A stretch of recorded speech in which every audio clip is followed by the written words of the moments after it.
నన్నే పొట్టు దంపిందిరా.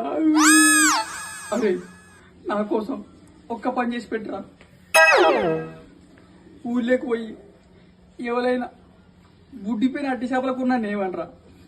తినది నోరు ఇడిచిపెట్టట్లేదు, చేస్తావా? అయ్యారు నీకోసం ఏమన్నా చేస్తా. మా అయ్యగారును మా అమ్మగారు ఎంత గుద్దినా సిగ్గురాదు, ఇంత గుతా